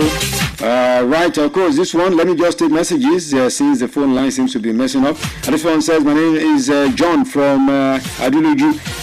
I think that man is just blabbing. He doesn't know what he's saying. Anybody that believes in wants a heartbreak. He says for Liverpool, it is 1-2 in favor of Man City. Man City will beat them 2-1, while Arsenal will play another draw with Sunderland. It will be goalless. Okay, and this one says, my name is Timilei from Academy. Arsenal 1, Sunderland 2. Oh, you believe Sunderland will beat Arsenal? Wow. Okay, and it says Liverpool 1, Man City 1. And this one says, my name is Ade from Iwo Road. Sunderland 2, Arsenal 2. Okay, that was the scoreline of the first leg. And it said Man City 2, Liverpool 2. Okay, thank you for your messages. All right, thank you for these messages. Sorry about the phone calls. I don't know what's wrong with the line, but we'll still keep moving, keep going, and we keep representing. Thank you for being part of the Bet Naija segment of the show. But let's have another breather before I come back and wrap up the show on this segment of the show today. You want to make correct leader for this game. Now the person will be the first to play, or the person will say when they control the levels many times. For more than 10 years, Bet Naija don dey run things from front with different games like Bet Builder, Bet Freeze, One-Up, Bet Book, plus including odds. We no get mates on top more than 300,000 live matches them. This game will be generally matter. You dey play to win big. That's the one. Bet Naija, the Nigeria #1. Don't forget to spend on cheating. Bet Naija, truly Nigeria's #1. Truly is Nigeria's #1. Hello, good afternoon. Hello. Yeah, welcome. Yeah, Timmy from Laniba. Timmy from Laniba. Yeah. Okay, Timmy, welcome. Thank you. Yes.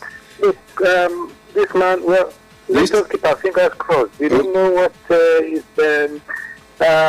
You know, following him on. Okay. So let's hope we come forth from that. Okay. Let's just keep our fingers crossed. Let's not pull him down or criticize him. Let's put something positive comes from that. I like that. I like that. Okay, City, Liverpool. City, Liverpool. Well, I wanted to draw, but I'm saying 1-0. To who? Man City.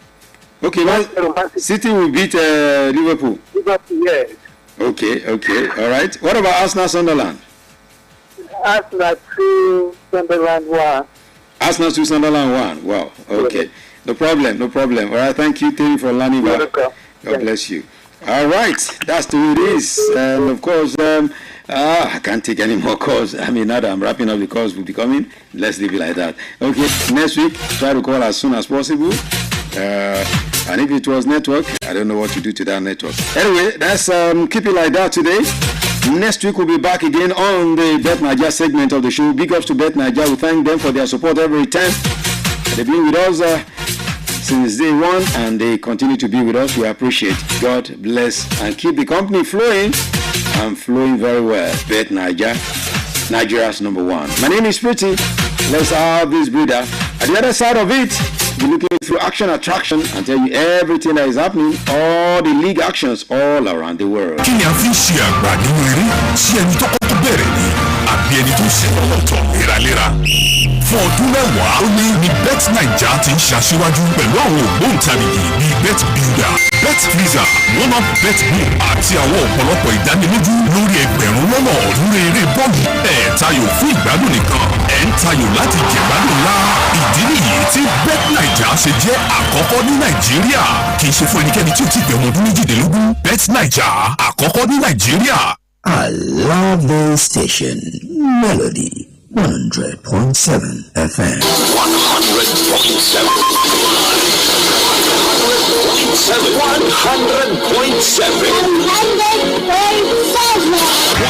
100.7. Melody 100.7.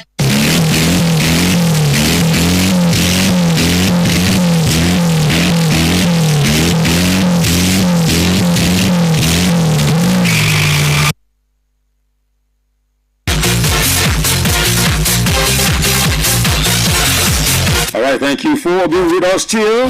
This is Complete Sport on Melody 100.7 FM Ibadan. Don't forget, follow us on all socials, Melody 107 FM on all socials, Melody 107 FM on TikTok, on YouTube, on Instagram, on Facebook, and of course, on X. We are ubiquitous. You can find us everywhere. Thank you for your love every time. We appreciate it. Okay, before we go to the action attraction segment of the show, let's quickly look through some more messages that you sent in before we now take all of the action attraction segments of the show.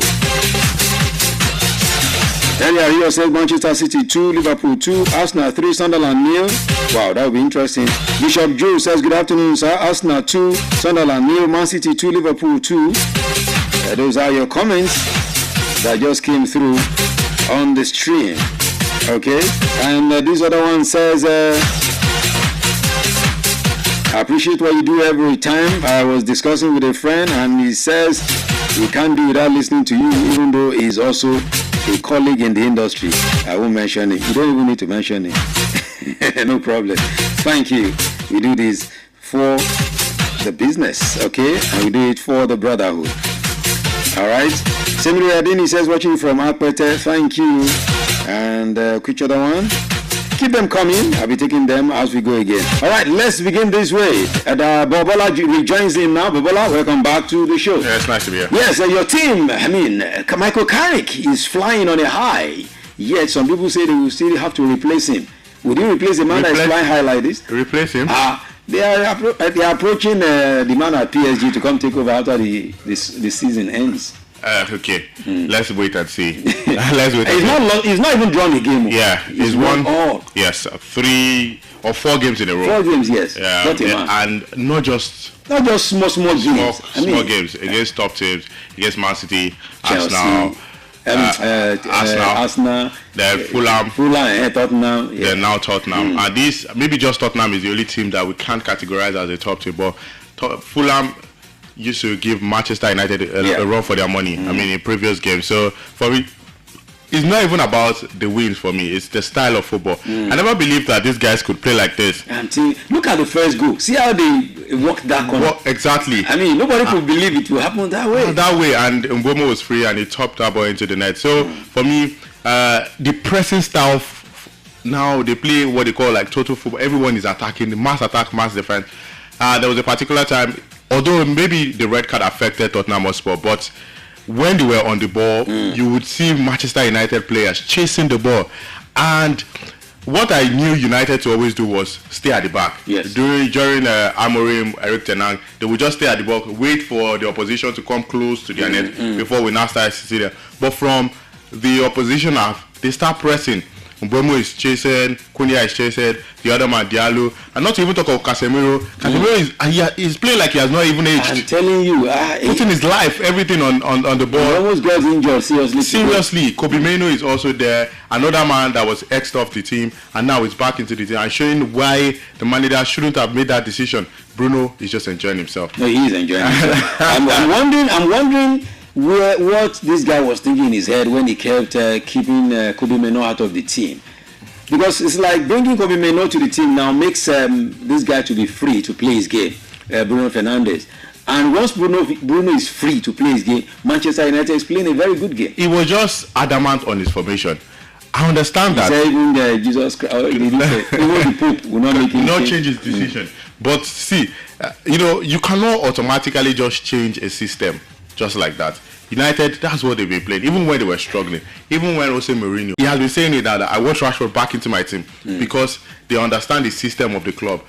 That's what it's just like. They are the young talents, just like military. All of them from the academy, they raise them to the top. And there's a mindset. Exactly. So if you're a manager that just think, I'll just come and change the philosophy of the club, because if you're not getting the result, they'll call you out. Exactly.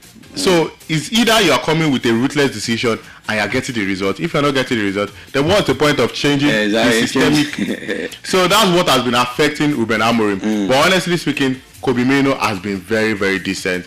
Michael Carrick, I don't know what he's telling the boys, but he has just laid a platform. I never believed that all of these guys can play good football. This way they are playing now. That's what I'm even stunned at. So Ruben Amorim, Eric Ten Hag, they've deceived United fans. Honestly speaking, they've deceived United fans. It's not 4 games is enough for me. Yeah, I said the definitely. first 2 games that the only reason why I might not really dance to his tune is maybe because it's just 2 games. But those 2 games are key games against City, against Arsenal. Now it did it against Fulham, and now Tottenham Hotspur. So who's next against West Ham? Who says Man U cannot go 5 in a row? And now the fan that has been keeping his hair for a long time has been waiting for United to have 5 to finally cut his hair. So Exactly. against West Ham, if he gets the win, the fan will cut his hair. He has to cut his hair. He has to cut his hair. Okay, for the games that are going on right now, yes, that game ended 2-0 in favor of Manchester United. In case you didn't know, of course, there was a red card to the captain earlier in the game, talking about Christian Romero.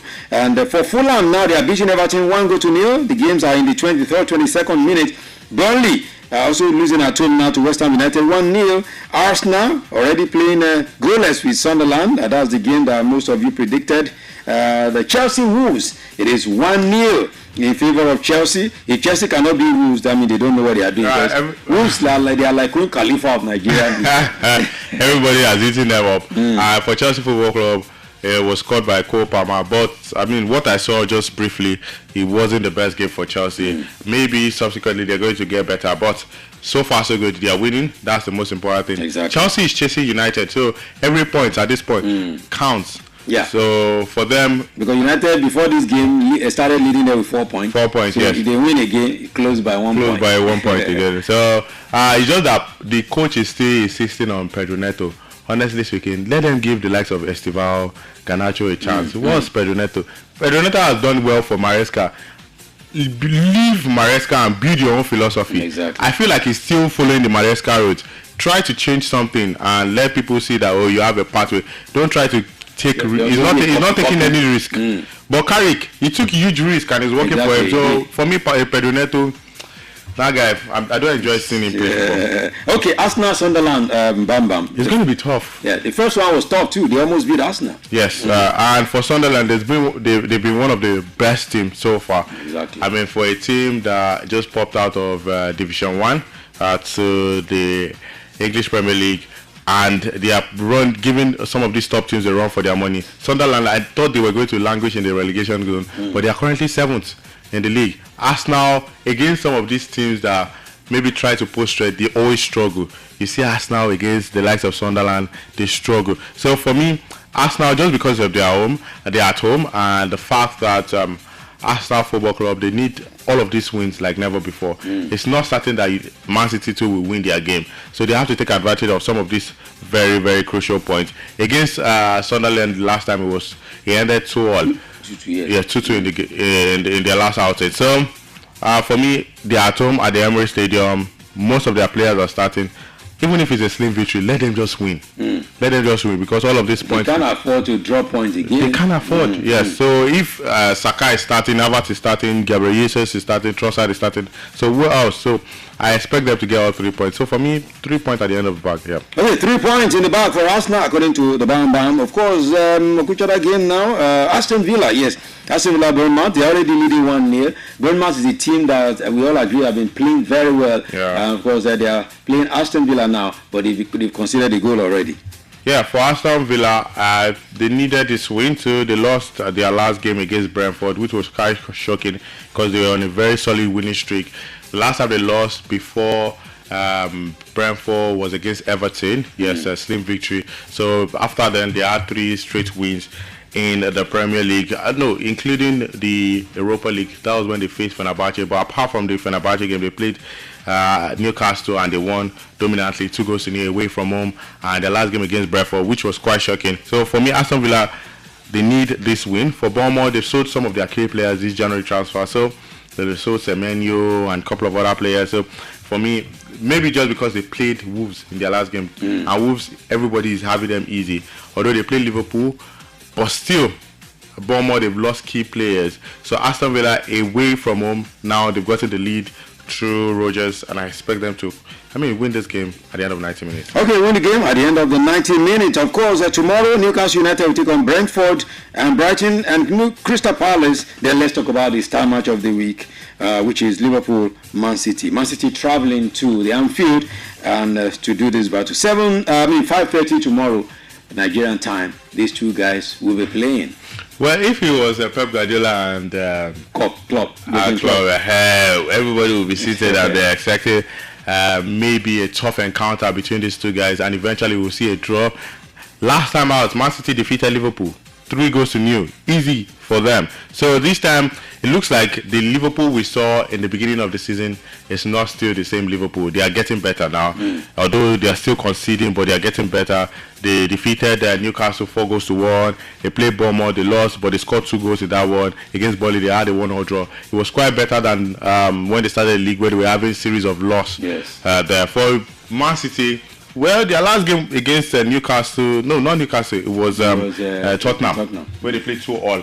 Newcastle was the EFL Cup. Against Tottenham, it was 2-2, which I expected Pep Guardiola to have sealed that game easily because of the points gap between Arsenal Football Club. But when you compare these two sides, right now in the Premier League, Man City is a better club than Liverpool. But the history would always speak. That's why I would not even use the point system. Exactly why Arsenal should be winning their games. These are the times that you should take advantage, because for me, I would say it here that Man City maybe might not dominantly win Liverpool. It might probably end in a draw, because the encounter has always been tough. The last time out that they faced 3-0, well, maybe because of the early start of the season. Yes. But now, Liverpool, they've gotten themselves. The coach now understands that now I don't have problem with Isak, Ekitike, and all of it. Isak is injured. Ekitike has been the one scoring goals for me. Florian Wirtz has come into the party. Mohamed Salah is still very much happy. No more saga. So the club is back to unity. They've signed a new defender. There's Van Dijk, Konate scored in their last game. So everything is getting better for Liverpool Football Club. So at the end of 90 minutes, honestly speaking, maybe a draw for Man City as well as Liverpool, yeah. Wow, a draw for Man City. Okay, let's see how it ends. Of course, that's the star match of the week. There's an update in the game. West Ham United have scored a second goal now. So it's now West Ham scoring a second one against their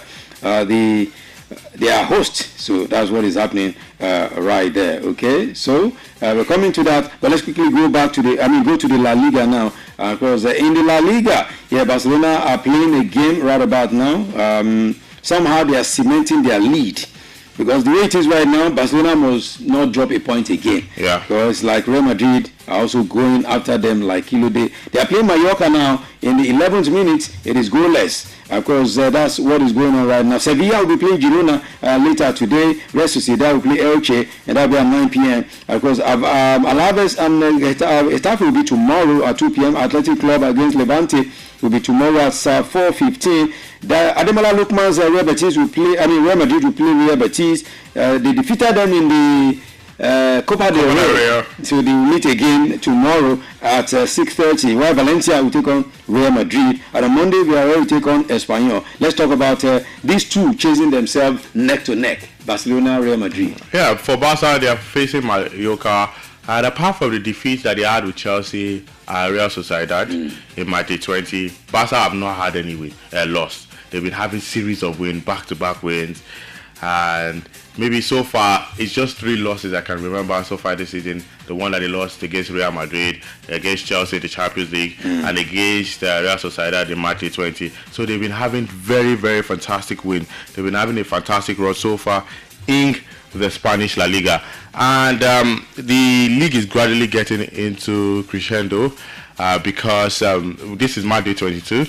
So Barca, they need to win all of this game. Mallorca are one of the teams that could pose threat against Barcelona, but still, when you look at the head-to-head, 5-0 is always a thumping. 5-0. Their last game was 3-0 away from home. Now at the Camp Nou, we know how solid these Barcelona side are when it comes to the Camp Nou. So, for me, Barca easy for Barca. It's just one of these easy games. Maybe they face Atletico Madrid with Admola Zucran introduction.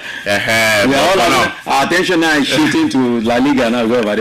Exactly. I must watch that game tomorrow at Real Betis. Of course, Valencia will be taking on Real Madrid. Before now, some seasons back, this would have been a game to look forward to. Yeah. Valencia used to be trouble for the big ones at that time. In fact, they were in the top 4 themselves at that time.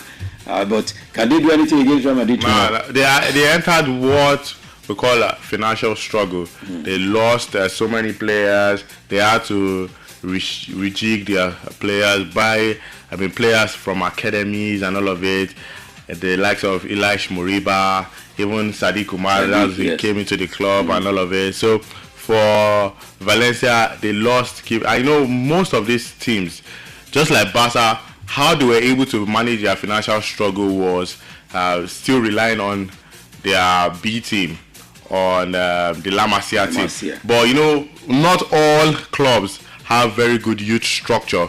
So for Barcelona, it was able to save their faces, because even from time since 2006, since when Pep Guardiola took over, he has always believed in La Masia. So it's been their structure. So that was how Barca were able to manage that situation. But for Valencia, they were not able to do that after they lost so many key players, the financial struggle. And I always say money is how you win points. If you don't have good players, you're not going to get points. You're not going to win games. So Valencia, they were even close to relegating.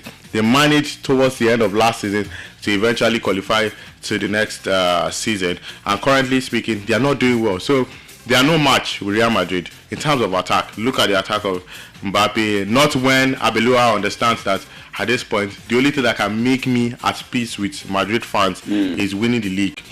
I say it anywhere that even if they don't win the Champions League, Madrid fans will be so happy with the Spanish La Liga. There's going to be that, they're going to be comfortable a bit, because what we know in the Spanish La Liga is Barcelona always clinching the Spanish La Liga. Real Madrid, 15 is enough. I don't think anybody in the next 10 years will break their record. So they need to dominate, get back to winning ways when it comes to the Spanish La Liga. So now that they are chasing Barca and they know that it's just few points against Valencia, it will be easy. Okay, all right, let's go to the Bundesliga now. Yesterday we were 1-1 between Union Berlin and Eintracht Frankfurt, and of course for today it is halftime in the games going on. We have about 5 games going on right now, and it's halftime. Heidenheim taking on Hamburg, it's 1-0. The away team beating them. Yeah, talking about Hamburg FC. Wolfsburg also have been beaten at home right now at halftime by the Borussia Dortmund 1-0. It is also 1-0 to St. Pauli against VfB Stuttgart, and Mainz 05 also 1-0 against Augsburg.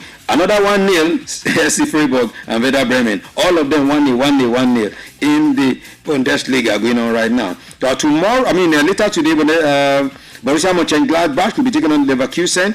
While tomorrow, Cologne will take on RB Leipzig. Bayern Munich take on Hoffenheim for the match day 21 fixtures, and these are the games going on for the match day. The way it appears right now, if you look at the table, Bayern leading with just 3 points right now.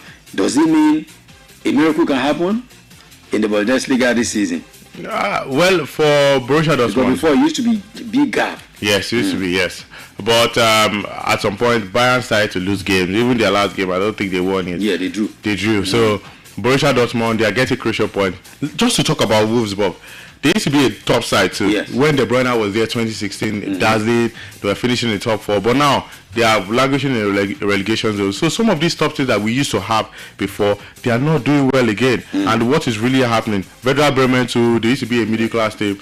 Mainz 05. Mainz 05, but now they are already in the relegation zone, and it's quite shocking. So for me, Borussia Dortmund, they are getting points silently. Nobody is really talking about them. Everybody, because we are not talking about them, that is why they are achieving what they are achieving. And when you look at their players, the quality of players, they have quite decent players. Guirassy, he has established himself in the UEFA Champions League. Julian Brandt, another familiar side. Joe Bellingham, young talent too. So for Borussia Dortmund, people are not paying attention to them. There's Karim Adeyemi, a couple of other top stars. And this man, Fabio Silva, too, another man that has played in the Premier League. So they boast of maybe not the best of players, but quite decent players that can be able to do the job against Bayern Munich. You know where everything lies? If they play against Bayern Munich, that's where the problem always lies. If they play Bayern Munich always stomp them. And they need to work on that, because when you play your rival, if you play like Marseille and PSG, they're going to be facing. Yeah.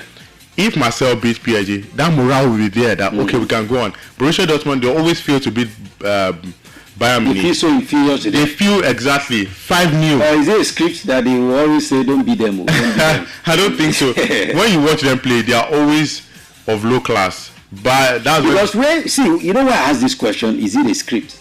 Is it 3 seasons ago when Dortmund were at the verge of winning the league? Yeah. On the last day, at home, they lost the opportunity. Bayern was winning elsewhere. All they needed was just 1-0. 1-0. I was very, very sad. I mean, that year I rated the Bundesliga as rubbish. I was so sad, honestly speaking. But we've had it in the Premier League too. I mean, close when 2012 when Man City and Manchester United. So for Borussia Dortmund, they need to work on their rivalry against Bayern Munich. And what I mean rivalry is when they face them, go head to head, play, win them. Not like you'll just be on the other shadows. Bayern defeated them 5-0. Yeah, exactly. For me, it's not the best if you want to win the league. It's not the best if you want to win the league. That's the reality, okay? In the match day 24 in the Serie A, a game went down yesterday between Verona and Pisa. It ended goalless. Today, 2 games will be going down at 6 p.m. Genoa will be taking on Napoli and Fiorentina taking on Torino. That will be at quarter to 9 o'clock. All other games are slated for tomorrow as Bologna take on Parma, Lecce take on Udinese, Sassuolo welcome Inter Milan, Juventus take on Lazio, Atalanta and Cremonese will be doing battle, and also Roma, Cagliari are going to be up against themselves. There is no star match that we can look forward to in the Serie A for this weekend. No star match. All of the games there are just a point that Cole Palmer, don't let me call him Cole Palmer. It's Cole. Yeah, another one. Yeah, 3 goals now, hat-trick. Wow. First half. So, and you say you don't want to call him Code. You have to call him Code Palmer. Today is his day. First half hat-trick. First half. I mean, so Daniel will be happy somewhere now. I hope he will not make too much noise.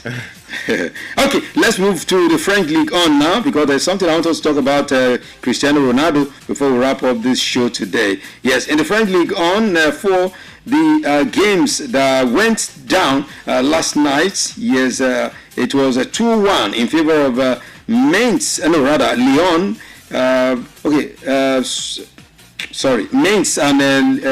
I wanted to say Lille. It ended goalless.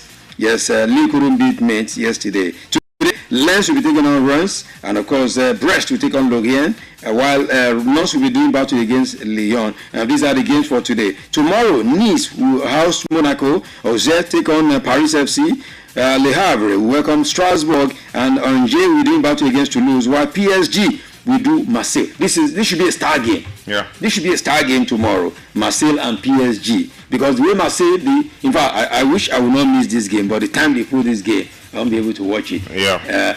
Because this game is a game everyone has been talking about what Marseille has been doing under the Xavi. I mean, he has some great players. In fact, his player, this former Manchester United boy, is one of the top scorers in Europe now, but nobody's talking about him. No one is talking about it just because of the incidents. He's unfair now. It's unfair. He's one of the great guys in Europe right now. But it's only Haaland they'll be talking about. But then, one thing about football is what you've done will never leave you. Oh, why now? They should forget. They Maradona take drugs. They should forget about it. Yeah. Maybe at some point in his career, but not now. It's still very, very much said. They are killing that boy's morale. Exactly, and it's going to even affect him. Maybe we're not going to see even Greenwood at the World Cup, because last season it was also the highest goal scorer. Exactly. But everybody, it was Dembele. It was Dembele everybody was mentioning. So that's the way football works. When you have it into your career, it affects you for a very long time. So one game to look out for, Marseille and PSG. And if you look at Marseille, most recently, just like I always expect Borussia Dortmund to put up a fight against PSG, against Bayern Munich, Marseille will always go head to head against PSG. PSG might win them maybe 3-2, but the idea of you going loggerhead with a close rival is what I always like to see, and that's what Marseille would do. Last time out that they played the penalty shootout. It was PSG that won, although the cup game. The last time out, Marseille at home, Marseille defeated them 1-0, and that's how you can post threat. Although Marseille currently are not the second on the table, Lens is the second on the table just because of their win last time out. But Marseille, should they win this game, they're going to be keeping the gap very, very close right there. Although Lens has just 2 points difference between PSG. Between PSG and Lens, it's just 2 points between them. So for Marseille, they won their last game against Reims. Honestly speaking, I want to see them win against PSG because the dominant figure of PSG, this is not the best shape of PSG. I've watched their game, even against Newcastle. This is not the team that we saw last season. Maybe because of the injury worries, the back and forth. Today you're seeing Dembele back into the team. Tomorrow Bakola is out. Doué too is injured. So they don't have the same type of team that they had last time out. But Vitinha is there, Ruben Neves is there, Kvaratskhelia is there, Dembele is fit, Bakola is also there. So with the quality of Marseille players, Greenwood, they can go head to head. Aubameyang is there. He's an experienced player. Aubameyang and Dembele, they were former teammates. So in terms of quality of player, apart from the midfield of PSG, but the attack, they can go loggerhead. So for me, it's going to be tough for Marseille, but I really want Marseille to win. Yeah, I mean, you're not the only one. I actually want Marseille to win. Okay, that's how it's been on the action attraction segment of the show. Don't forget what we preach every time: football without violence. If they are mocking your team and you don't have the strength to take it, leave that place and go elsewhere. Otherwise, they do not go confrontational because they are mocking your team. It's just for the fun of it. Let's do it like that. All right, moving on. Ronaldo, Ronaldo. We understand now that the PIF, the guys responsible for this club size in the Saudi Arabian League, they are looking at your captain Bruno Fernandes, and of course this other guy to be the replacement for Ronaldo at Al Nassr. You know, that's what they are looking at. They say he cannot be dictating what they will do to them. So, guy, if you want to go. But we all remember that this guy also has a stake in that club now. You know, he bought a stake in the club earlier this season. So, someone that has a stake, would you sack him and say you should go? Now, the thing is, if Bruno Fernandes takes the offer, it's going to be... and Salah. They are the two guys. I mean. If Bruno Fernandes takes the offer, people will start painting him as enemy number one, because it's always been in the news that Bruno Fernandes and Ronaldo, they're not on good. They're not on good term. He doesn't like to give Ronaldo the ball and all of it. Now I understand what the Saudi Pro League, just like I said yesterday, both sides have benefited from this whole investment. What Ronaldo has done for Saudi Pro League, honestly speaking, I don't think I would ever be here or watching the Saudi Pro League if not for Ronaldo. And just like me, every other person out there in Nigeria watches the Saudi Pro League. Sometimes some people would even post it on their status. That means the broadcast rights, because it starts from here. It has been promoted. Ronaldo has helped them to promote it. Exactly. Because of what he has done. Because it didn't just come there to just lay low. He's scoring goals. You know, he has so many fans. If Ronaldo scores goals, definitely his fans will always bring out the news that, Ronaldo is in the news. And on the other hand, the offer at which Saudi Pro League gave Ronaldo to is massive. Massive, free deal, crazy offer. So both sides have benefited from it. Now I understand Ronaldo's perspective. I went back yesterday to check and compare the players of Al Hilal, because that's where the problem lies. Al Hilal, it feels like the PAFI gives more favor to Al Hilal. Now Al Hilal, since when Ronaldo joined, have actually spent more money. Yeah, they have. So it's not lying. You understand? They spent over 500 million with the inclusion of Neymar. Neymar was bought for exorbitant fee, Mitrovic, a couple of other players. So they spent so much on players compared to Al Nassr. And what Ronaldo thinks is the league is trying to make it not competitive, because it looks like the league wants Al Hilal to continue to dominate. They be the perennial winners. And just like PSG and Bayern Munich. But honestly speaking, in recent time, and I did a comparison of the players that Al Hilal and Al Nassr post. Daniel was telling me that Al Hilal have got better players, But honestly speaking, the attack of Al-Nassr is more than Ali. It's just now that they've got Benzema. Mitrovic has left the club. Neymar has left the club. So now that they had to, you don't expect them to just go into the league and not buy a player in the likes of Benzema. Benzema had issues with Al Ittihad. So it's honest for them to also put their face into it. But have they breached the what's the word? If they breach the transfer rule, they've not breached it. That's another thing. They have spent more money, but they've not breached the rule. Yes, they are still within the limit. They are still within the limit. Exactly, they are still within the limit. But Ronaldo it feels like the league just wants Al Hilal to always win the league. So I understand his point of view. You know, we know this man to be very passionate. For somebody that wants to end his career on the top, he wants to win on a very high note. Exactly. But I still feel like this is still not the best way to handle situation. Now, in that same club, there's Mane. There are other top players. Why are you the only one fronting it, showing that you understand? If you are really fronting it, some other players should be backing you. They're showing you support by celebrating Sue and all of it, but they are still coming to the pitch. You see, you cannot always. They are supposed to boycott games too, and just show support that since our captain, just like the way Senegal was doing that, we said we're not going to play. Exactly. Since that's what everybody feels. So it's now becoming more of a personal issue with the league. Ronaldo personal issue with the league. But then I'm not the type that likes to always blame some of these top players because they've earned it in football. For everything that they do, they have a particular reason for doing it. But I just feel like for Ronaldo, maybe he shouldn't have gone this way. There's always a room for dialogue. For somebody that has a share in the club too, you should be sitting with the club. And I think that's where the problem lies. The fact that he has a share in the club. He has part of the finance exactly of the club. And definitely he also wants to win the league. So that's where it comes in. I just try to analyze what could be the possible situation around the club. But if you ask me, just recently Al-Nassr have been losing games. But with the caliber of players that they have, they should be able to do. But since Ronaldo has not been playing, they've won the 2 games. They've won the 2 games. I don't want to say that without Ronaldo. Because it's the highest goal scorer. So now maybe the owners are now looking at, guys, we're even winning without you, Sir. Come and be going. They'll regret it though. They'll regret it on the financial and broadcasting aspect. Because they are getting all of the action because of Ronaldo. They cannot make they can't make so much money from Salah. Even Salah is not popular in the Premier League anymore. If it was 2 years ago when he won the Premier League Golden Boot, he would have been. Bruno Fernandes is just getting his limelight back. So add 2 of them together, both of them will not give you what Ronaldo has done because of the impact he's because of Ronaldo, the the followers on social media for Al-Nassr improved massively. I'm telling you, and they can't get it down with any other player. Sadio Mane. Are you going to bring Salah that Sadio Mane has had issues with?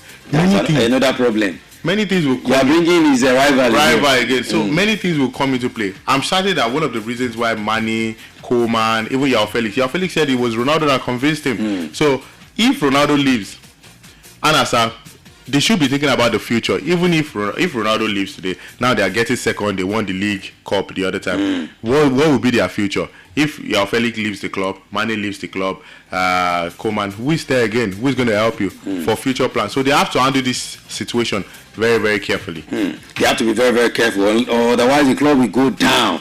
That is what Bam Bam, who is your senior special advisor now, is telling on the show. Let's give you an update now. Aston Villa leading the AFC Bournemouth now by 1-0. A goal by Martin Zubimendi has given Arsenal an edge. It's 1-0 against Sunderland now. Burnley losing to West Ham 2-0.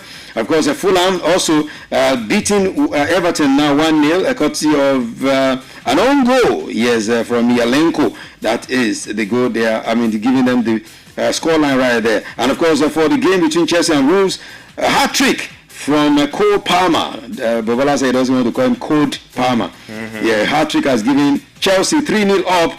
They are moving towards halftime now in the games. And of course, they are in the halftimes already.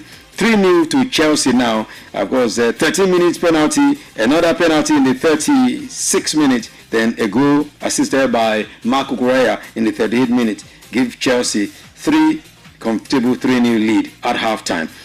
So let's begin to go. Okay, Nigeria, Bendel Insurance. Yes, they've scored a goal against Enyimba now. It is 1-0 for Bendel Insurance against Enyimba of Aba right there at the Benin Township Stadium. All right, that's Samuel Ogbemudia Stadium. I beg your pardon. So let's begin to go like this today. Thank you so much for being part of Complete Sport. We have all of your predictions. If you win, you will definitely get your money. And of course, straight to your account. Thank you so much. Big up to Bobola Eagle family, the Sports Bam Bam, for coming through today yet again. Thank you for having me. Most definitely our 5 goals scorer. We need to loan you to Barcelona. I'm not ready yet. You're not ready? You love Barcelona? I love Barca, but is it man you should loan you to? It was just 5 aside. Cameroon is one of the widest. Someone that can do 5 aside, we also do 11 aside. No, it's not like that. We want to let Daniel be laughing where he is now. Laughing at you. Trying to okay now. Thank you for coming. Thank you for having me. All right, that's how it's been on Complete Sports for today. Thank you so much for being here. Of course, a big up to all of you for listening. We appreciate you, and all of your messages you've been sending to us.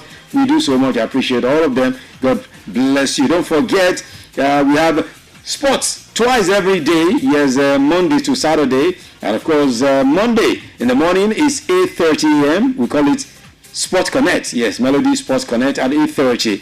Then in the evening at 6:15, we have 45 minutes of complete sport, where we call it, yes, Sports Cruise on the Cruise Show. Yeah, complete non-stop vibes. Of course, it's like that every day. Then on Saturday like this, 3 p.m., we come through for you on Complete Sport. Thank you so much. My name is Pretty. You call me the finest, the nature's finest. Don't forget to follow us on all socials. Melody 107 FM on all socials. Melody 107 FM. We're on X, we're on Instagram, we're on TikTok, we're on YouTube. And of course, we are on Facebook. Of course, doing all of these things. And don't forget to follow me as well on Pretty the Finest Adegoke. At Pretty the Finest Adegoke. Let's keep the conversation going. Yes, aside you, Chemilo Adeni, thank you. Adinka, thank you. Bishop Joe, yes, thank you so much as well. Sharif Agubiade, we also aside you as well for all of your messages. Yes, we appreciate all of you. All right, keep it locked. Don't move it, don't touch it. Let me have a 2 hours of breather. I'll be back at 7. We'll be doing Back in the Day, where we go straight to the old school session, bringing you back in time for the music of 60s, 70s, 80s, 90s, and early 2000s. That's how we represent every Saturday on Back in the Day, music of yesteryear. Keep it locked right here, don't move it. The Finest will be back at 7 p.m. Good afternoon.